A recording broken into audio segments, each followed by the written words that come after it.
शांती पावता नटे नटे रेंती आत न शोषेती मार्ग आत्मा म्हणजे काही सामान्य ज्या आत्म्याला शस्त्रांनी कापता येत नाही, आगीने जाळता येत नाही, पाण्याने बुजविता येत नाही आणि वाऱ्याने सुकविता येत नाही असा पवित्र आणि अमर आत्मा या सृष्टीतील प्रत्येक प्राणीमात्राच्या ठिकाणी वास्तव्य करतो. म्हणून ही सकळ सृष्टी या वैकुंठीच्या नारायणासाठी प्रिय आहे.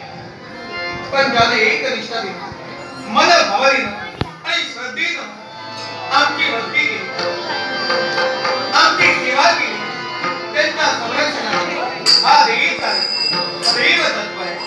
सदैव सकल सृष्टी पाहिजे आणि पाश्चात्य गोष्टींची आठवण लागली.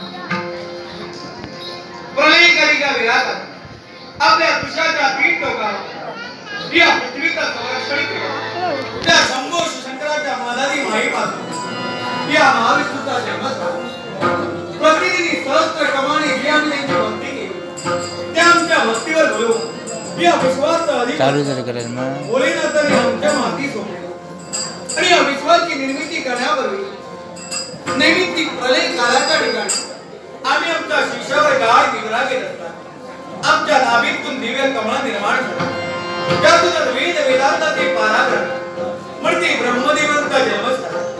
आम्ही ब्रह्मदेवाला विनंती केली की या सकल सृष्टीची निर्मिती आपण करावी आणि आमच्या सृष्टीला मान देऊन आपल्या पायाच्या उजव्या अंगठ्यापासून दक्ष नावाच्या पुत्राची निर्मिती झाली.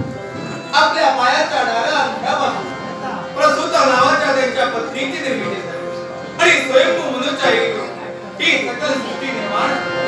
आकाश ही जल वायू पृथ्वी ही पंचमहाभूती निर्माण झाली. वाडी विडी पशु पक्षी गंधर्व नदी नाले मर्दमान ही सारकी निर्माण झाली. ही सकल सृष्टी निर्माण झाली. पण सदरी असला त्या साऱ्याचा हा वैकुंठीचा नारायण माझ्या इच्छेनं ही सूत्र मी हातात आणि जगाच्या पाठीवर सज्जनांचा उद्धार आणि दृष्टांचा नाश या वैकुंठीचा नारायण करतो. आणि म्हणून माझ्या प्रिय भक्तांनो, ज्यापर्यंत जगाचा हरिया जगाचा सूत्रधार या नवनाट्यात रंगून आहे, तोपर्यंत कुठल्याही माझ्या भक्ताला कसलाही उपद्रव होणार नाही, कधीही कसलाही उपद्रव होणार नाही. आणि पुत्र